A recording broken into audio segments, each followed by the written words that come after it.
한번 따라 합시다. 예배의 감격, 예배의 감격이라는 제목으로 함께 은혜를 나누고자 합니다. 오늘 성경 말씀 본문의 배경은 바벨론의 포로로 잡혀있던 이스라엘 백성들이 예루살렘으로 돌아온 것입니다. 돌아와서 무너진 성전의 기초를 놓고, 그러니까 여러분, 땅을 판 다음에 성전의 첫 기초를 딱 놓는, 그걸 우리는 기공예배라고 하죠. 여러분 아마 기공예배라는 말을 많이 들어보셨을 것 같은데요, 세상 사람들에게는 기공식, 기공예배, 땅 기초를 놓고 땅을 판 다음에 기초를 처음 놓는 그날, 여러분 우리 교회는 기공예배를 드리는데, 바로 이게 하나님께 성전 건축의 시작을 알리는 바로 기공예배를 드리는 장면입니다. 하나님 앞에 불순종하고 선지자들의 경고를 무시한 패역한 왕들이 계속해서 이어져 왔습니다. 참 신실하고 선한 선지자들이 나와서 끊임없이 경고를 했는데도 불구하고 이것들을 무시한 것이죠. 결국 기원전 주전 586년에 남유다는 시드기야 왕의 통치 아래에 있었는데, 그때 바벨론이 쳐들어왔습니다.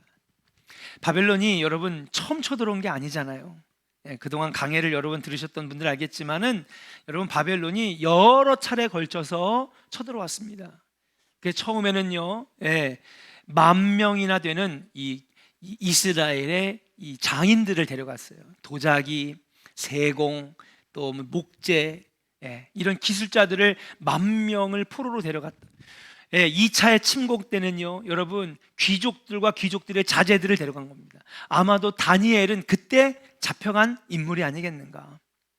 그래서 그때 명석하고 지식이 있고 학력이 있는 그러한 지식층들을 데려가서 바벨론에서 막 써먹으려고, 그때 다니엘 같은 사람들이 그때 끌려간 거다. 결국 바벨론에 의해서 완전히 멸망한 것은 4차 침공 때에 여러분 예루살렘이 불바다가 되는 것입니다.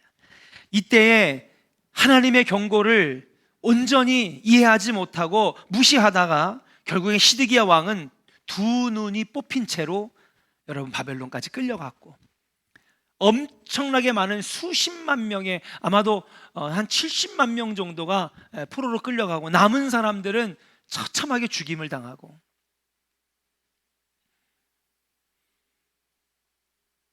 많은 사람들이 포로로 끌려가고 나라는 잿더미가 되고 불바다가 되었습니다. 그러나 언제나 그랬듯이, 노아의 눈물의 기도를 들으셨듯이, 이집트에서 고통받는 노예들이었던 이스라엘 백성들의 눈물의 기도를 들으셨듯이, 이번에도 다니엘, 에스더, 수많은 신앙의 인물들을 통해서, 에스겔 선지자들, 이런 자들로 인하여서 다시 신앙을 조금씩 회복하기 시작하고, 이스라엘 백성들의 고통의 눈물, 간절히 부르짖는 부르짖음의 기도를 들으시고 하나님은 이들을 다시 자신의 나라로 돌아가게 결정하시는 것입니다. 하나님께서는 그들의 눈물의 기도를 보시고 바벨론 나라의 왕을 움직여서 이스라엘 백성들을 약속하신 대로 고국으로 돌아오게 하셨어요. 그리고 그들이 그동안에 깨달은 것입니다. 아, 우리가 하나님 앞에 제대로 예배하지 않았구나, 성전을 사모하지 않았구나, 나와서 기도하지 않았구나, 말씀대로 살지 않았구나. 그래서 그들이 땅에 돌아오자마자 가장 먼저 선택한 것은 뭐냐? 예배할, 신앙이 세워질 교회를 세우자. 결국 하나님의 약속대로 70년 만에 포로로 해방되어 돌아올 때에, 그때 마음의 감동을 받았던 바벨론의 왕은 다니엘의 전언을 통하여서 가실 때 그냥 보내지 마시고, 그 나라가 완전히 잿더미가 됐는데 어떻게 예배를 드릴 수가 있겠습니까? 성전 건축할 수 있는 장인들과 그리고 목재들과 이런 재료들을 함께 보내게 되어 있는, 시편 126편에는 그때 이 백성들이 눈물로 노래했던 대표적인 찬양이 시편 126편입니다. 거기에 이렇게 기록되어 있어요. 이것이 꿈인지 생시인지 알 수가 없다. 웃음과 노래가 그 입가에 가득했고 서로가 끌어안으며 감격했다라고 그렇게 얘기를 하고 있습니다. 그리고 이제 그런 감격 속에 돌아온 그들이 이제 성전의 기초를 놓는, 성전 기공 예배를 드리는 것이 바로 오늘 본문의 내용이라고 하는 사실이에요. 저는 오늘 이 본문을 통하여서 그들의 예배의 모습을 한번 들어가 보고자 합니다. 10절을 한번 같이 읽어볼까요? 같이 한번 읽어보겠습니다. 한 절 한 절 한번 읽어볼게요. 10절입니다. 건축자가 여호와의 성전에 기초를 놓을 때에 제사장들은 예복을 입고 나팔을 불고 아삽 자손 레위 사람들은 제금을 들고 서서 이스라엘 왕 다윗의 규례대로 여호와를 찬송하되. 할렐루야. 여러분, 이들의 예배를 살펴보면은요, 여기에는요 풍성한 찬송이 있었어요. 예.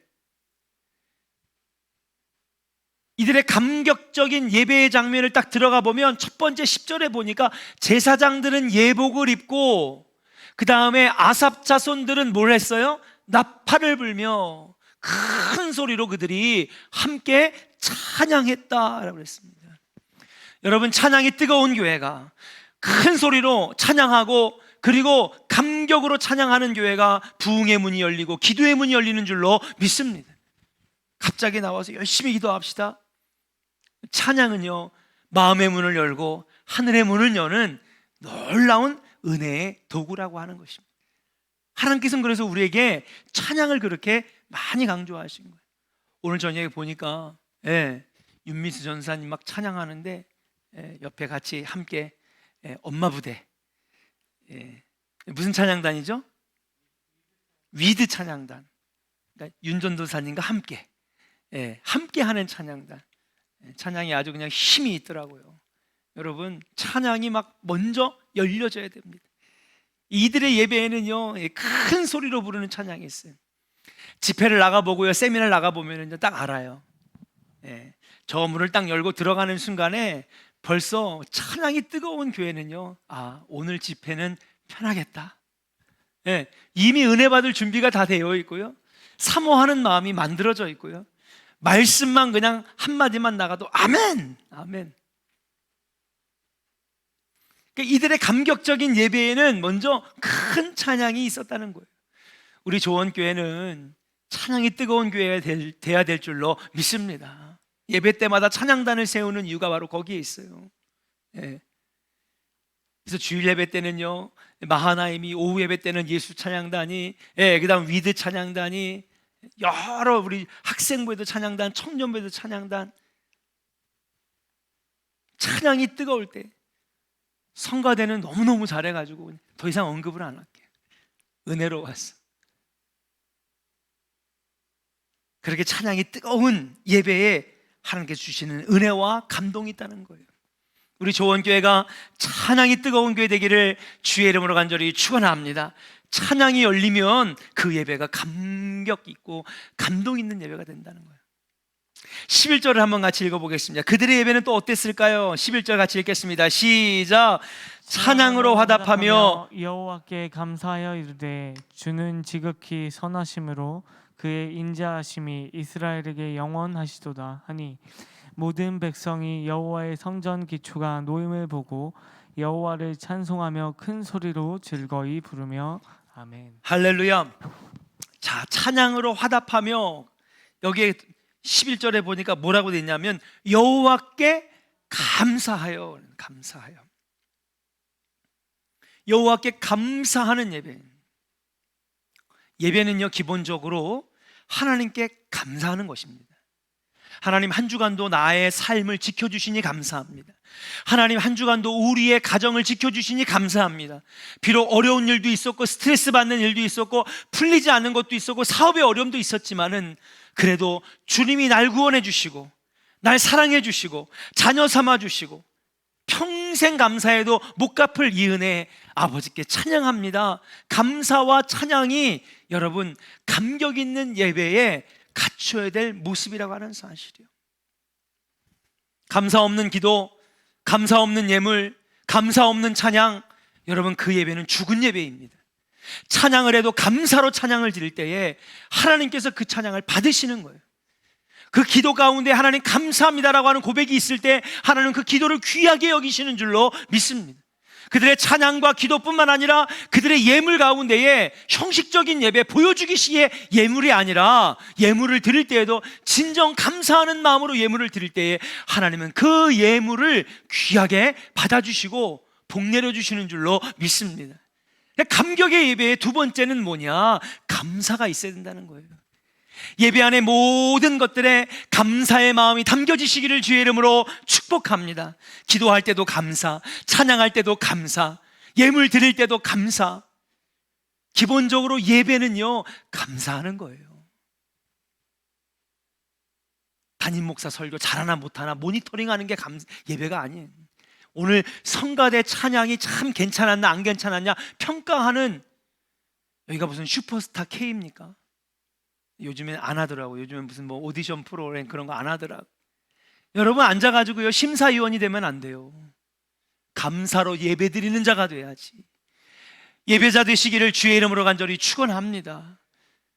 그 감사가 회복되어질 때에 하나님은 감격 주시고 감동 주시는 거예요. 한번 따라 합시다. 감사가 회복되면 감동이 오고 감격이 옵니다. 아멘입니까?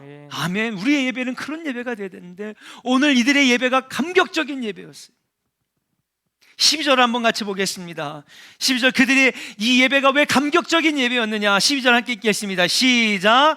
제사장들과 레위 사람들과 나이 많은 족장들은 첫 성전을 보았으므로 이제 이 성전의 기초가 놓임을 보고 대성통곡하였으나 여러 사람은 기쁨으로 크게 함성을 지르니. 할렐루야. 한쪽에서는요, 나이가 많으신 분들은 예전에 성전이 불타고 무너지기 전에 그 성전, 다시 말해서 솔로몬의 성전을 기억하고 있어요. 그리고 70년이 돌아와가지고 아직까지 살아있던 분들 다시 돌아와 성전이 올라가는 걸 보니까 여러분 그냥 기쁨이 아니라 이분들은 너무 감격스러워서 막 통곡하면서 대성통곡하면서 우는 거예요. 내가 이 성전이 다시 지어지는 걸 내 눈으로 보는구나. 여러분 얼마나 감격스럽겠어요. 여러분 생각해 보세요. 우리 교회도 실향민들이 몇 분 계세요. 근데 이분들이 만약에 38선 아니 휴전선이 무너지고 북한에 가서 내 고향을 봤다고 한번 생각해 보세요. 눈물 안 흘릴 분이 있어요? 70년 동안 못 본 내 고향, 내 조국을 딱 봤을 때 그들이 감격하지 않겠습니까? 바로 그들이 70년 만에 성전이 올라가는 걸 보니까 너무 감격스러운 거예요. 근데 또 한편에서는요, 젊은 세대들은 뭐냐? 드디어 우리가 예배를 드릴 수 있는 성전이 지어지는구나. 한쪽에서는 막 기뻐했다는 것이죠.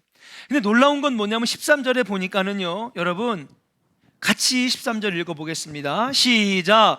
백성이 크게 외치는 소리가 멀리 들리므로 즐거이 부르는 소리와 통곡하는 소리를 백성들이 분간하지 못하였더라. 할렐루야. 여러분 감격 있고 감동 있는 예배는요 이런 예배인 거예요. 한쪽에서는 너무 감격해가지고 어떤 사람은 우는 사람이 있고, 또 한쪽에서는 내 죄가 너무 부끄러워가지고 회개의 눈물을 흘린 사람이 있고, 어디서는 하나님 주신 은혜가 너무 감격스러워서 기쁨으로 기도하고 찬양하는 사람이 있고, 눈물과 기쁨과 때로는 통곡과 즐거움의 찬양이 뒤섞여지는 예배가 감격 있고 살아있는 예배다. 우리가 여러분 밖에 나가면 천편일률적이에요. 재미있는 코미디 프로를 보면 다 웃겠죠. 슬픈 드라마를 보면 다 울겠죠. 근데 이 예배가 신비로운 건 뭐냐면요, 어디서에는 눈물 흘리는 자가 있고, 어디에서는 통곡하는 자가 있고, 어디에서는 하나님의 은혜가 너무 감사해서 기쁨으로 막 큰 소리로 찬양하고 기도하는 사람이 있고, 어디선 기뻐 춤추는 사람이 있고요. 여러 가지 다양한 은혜가 함께 임해서 어우러져서 이게 도대체 우는 건지 웃는 건지 기뻐 소리 지르는 건지 알 수 없는 참 신비로운 분위기를 만들어내는 것이 바로 예배의 감격이라고 하는 사실. 근데 이들의 예배는 그게 있었어요. 하나님 주신 은혜는요 천편일률적인 드라마나 코미디가 아닙니다. 하나님이 주시는 은혜는요 너무 다양하고 너무 새로워서 어떤 자들에게는 눈물로, 어떤 자들에게는 감동으로, 어떤 자에게는 회개로 통곡하게 하시고, 어떤 자들에게는 기쁨으로 찬양하게 하시는 이런 것들이 다 믹스가 되어서 이거 도대체 어떤 자리인지 모를 정도로 신비스러운 그 예배, 그 예배가 우리 교회 안에 회복되기를 주의 이름으로 간절히 축원합니다. 한쪽에서는 회개하는 자가, 한쪽에서는 감격하여 눈물을 흘리는 자가, 한쪽에서는 기뻐 춤추는 자가. 세상 어떤 모임을 가도요, 그런 모임은 없는 거예요. 극장 가면요, 슬프면 슬프고 웃기면 다 웃지. 어디 가면 다 야구 경기 보면은, 배구 경기 보면, 아마 지금 이제 좀 있으면 배구 시작돼가지고 한쪽은 다 흥분해가지고 막 지면 막 분노하죠. 세상의 모임들은 천편일률적이지만 하나님의 은혜의 예배의 공간에는요, 놀라운 역사들이 일어나는 거예요. 이것은 예배 안에서만 일어날 수 있어요. 저는 이런 예배의 감격이 우리 좋은교회 빨리 찾아오기를 주의 이름으로 축복합니다. 예, 우리 함께 막 금요 철야기도 때, 예, 천장이 뚫어지라 막 기도하면 한쪽에서는 울고, 한쪽에서는 막 기뻐하고, 한쪽에서는 감격하고, 한쪽에서는 막 통곡하고. 세계 어디를 가도 이러한 모임은 오직 예배밖에 없다는 거예요.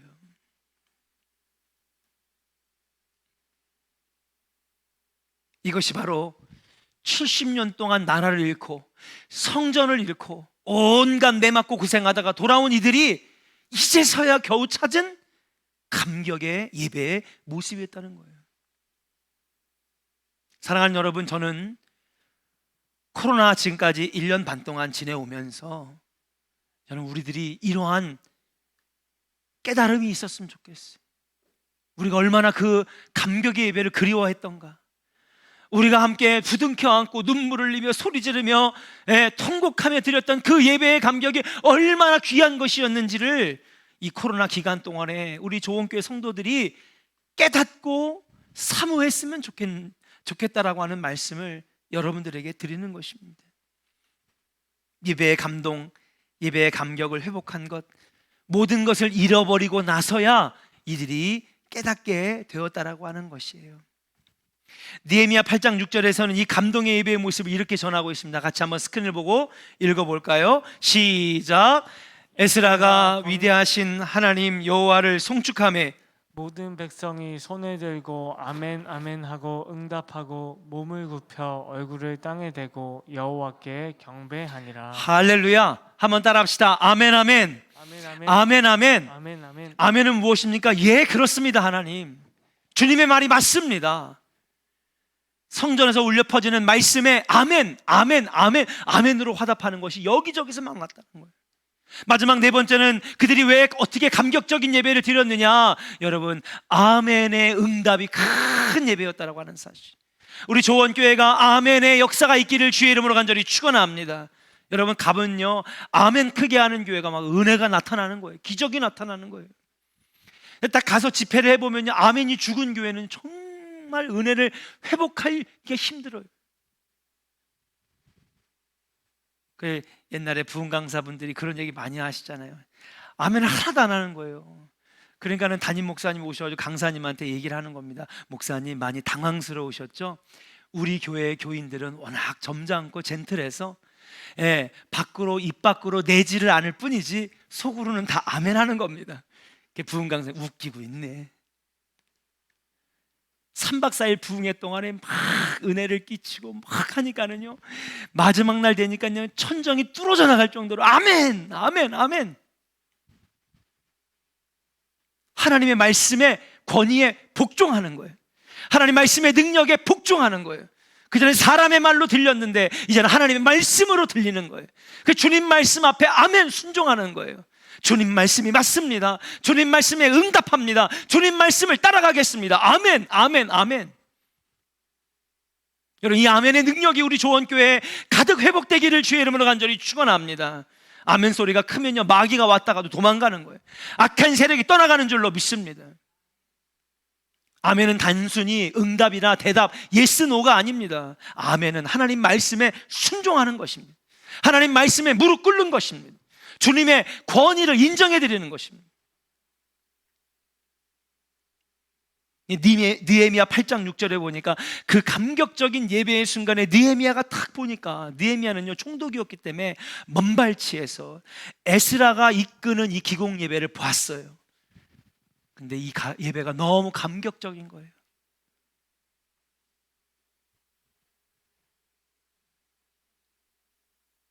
사랑하는 조언의 성도 여러분, 이제 이 감격적인 예배를 드릴 날이 얼마 남지 않았습니다. 아마도 다음 주부터는 우리가 함께 현장 예배를 비록 100%는 아니지만은 이렇게 함께 할 수 있는 가능성이 열렸고, 또 이 전문가들이 얘기하기엔 이번이 정말 마지막 고비, 이 델타 변이 바이러스만 잡으면 이제는 내년부터는 좀 희망이 보인다, 그렇게 얘기를 하고 있습니다. 이제 우리가 회복해야 될 것은 무엇이냐? 예배의 감격, 예배의 감동, 하나님의 역사하시는 그 예배를 우리가 회복해야 될 줄로 믿습니다. 예배가 살면 여러분의 인생이 삽니다. 예배가 회복되면 여러분, 우리의 가정이 회복되고 사업이 회복되고 교회가 회복되는 줄로 믿습니다. 근데 그 예배가 죽으면 나라도 망하고 가정도 망하고 여러분, 그 민족이 망하는 것입니다. 시드기야 왕뿐만 아니라 수많은 남유다 북이스라엘의 왕들이 그 예배를 등한시하고 그 예배당에서 우상을 섬기는 제사를 지낼 때에 여러분, 예배가 무너지고 예배가 형편없게 망가질 때 여러분, 나라를 잃어버리지 않았습니까? 북이스라엘은 아수르에게, 남유다는 바벨론에게 나라가 멸망당했어요. 논밭이 다 폐허가 되었습니다. 사업장은 망가지고 무너졌습니다. 자녀들은 포로로 끌려갔습니다. 예배를 잃으니 모든 것을 다 잃는 거예요. 그러나 반대로 예배가 회복되면 나라가 회복됩니다. 예배가 회복되면 여러분, 가정이 회복됩니다. 예배가 회복되면 사업이 회복됩니다. 예배가 회복되면 건강이 회복됩니다. 이것이 바로 우리가 예배하는 이유입니다.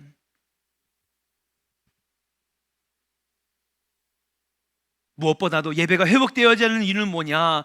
우리가 천국 가는 그날까지 이 믿음 지키기 위해서, 하나님의 은혜를 계속 간직하기 위해서, 성령의 능력을 간직하기 위해서 여러분, 우리의 예배는 날마다 회복되어지고 감격의 예배가 되어야 한다는 사실이에요. 예배가 죽으면 내 안에 있는 영도 죽어요. 내 영이 죽으면요, 기도도 죽고요, 찬양도 죽고요, 내 안에 있는 마음이 죽어가는 거예요. 하나님과 멀어지는 것이죠. 구원과는 멀어지는 것입니다.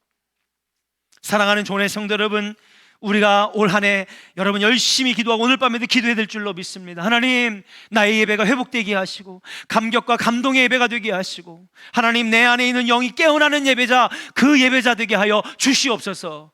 앉아가지고 성가대 잘했는지, 찬양단 악기 틀렸는지 모니터링하는 감독 심사위원 되지 말고 하나님께 드려지는 예배자, 그 예배자가 회복이 되어질 때에 우리가 사는 것입니다. 한번 옆 사람에게 한번 축복합시다. 예배가 살면 내가 삽니다. 당신이 삽니다. 그렇습니다. 세상 모든 것을 다 잃었다 할지라도 이런 예배가 내게 있으면 하나님 다시 다 회복시켜 주십니다.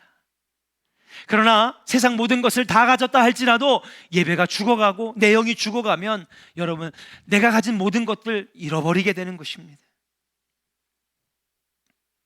그러므로 우리가 예배의 뜨거운 감동과 감격을 오늘 이 기공 예배를 드리면서 다시 회복한 이스라엘 백성들처럼 우리가 바로 이 예배의 감격과 감동, 그리고 영이 사는 이 회복되어지는 예배가 우리 안에 있어져야 될 수 있겠다. 오늘 밤에 한국교회를 위해서 기도해 주시고, 우리 조원교회를 위해서 기도해 주시고, 그리고 여러분, 저와 여러분들이 우리 조원교회 안에서 온전히 예배 드릴 수 있도록 정말 예배의 감격과 감동, 예배가 회복되게 하여 주시옵소서. 여러분, 함께 뜨겁게 기도해 주시기를 바랍니다. 이 시간에 함께 같이 찬양 드리는데요,